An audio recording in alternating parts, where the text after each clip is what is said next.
নমস্কার, দেখছেন কলকাতা টিভি, সঙ্গে রয়েছে অনন্যা। শুরু করছি আরো 12। পুজোয় শহরে বৃষ্টির সম্ভাবনা। কলকাতা সহ দক্ষিণবঙ্গের জেলাগুলোতে বৃষ্টির সম্ভাবনা। অষ্টমী থেকে দশমী বঙ্গে ভারী বৃষ্টির সম্ভাবনার কথা জানানো হচ্ছে হাওয়া অফিসের তরফে। অষ্টমী থেকে দশমী বঙ্গ ভাসবে এমনই কিন্তু বলা হচ্ছে হাওয়া অফিসের তরফে। আমাদের সঙ্গে ফোন লাইনে রয়েছেন আমাদের প্রতিনিধি শাশ্বতী রায়। শাশ্বতী, দুর্গা উৎসব বাঙালির একটি বড় উৎসব, আর সেই পুজোতেই বৃষ্টির সম্ভাবনার কথা জানা যাচ্ছে।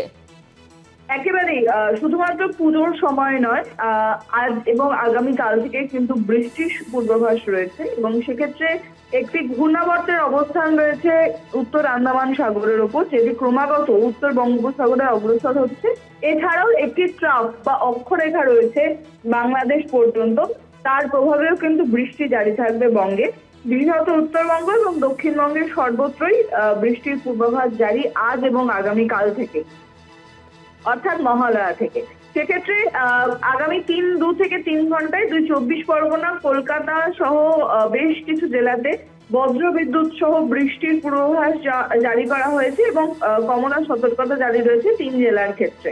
এছাড়াও বাকি জেলাগুলিতেও কিন্তু বিক্ষিপ্তভাবে হালকা থেকে মাঝারি বৃষ্টি সঙ্গে বজ্রবিদ্যুৎ সহ ঝোড়ো হাওয়া বইতে পারে বলে জানানো হচ্ছে।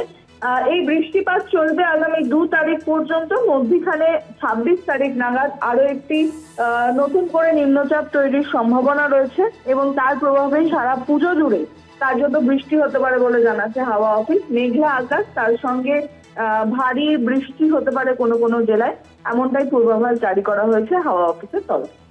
ধন্যবাদ তোমায় শাশ্বতী। আমাদের সঙ্গে ফোন লাইনে ছিলেন আমাদের প্রতিনিধি শাশ্বতী রায়। কলকাতা সহ দক্ষিণবঙ্গের জেলাগুলিতে বৃষ্টির সম্ভাবনা।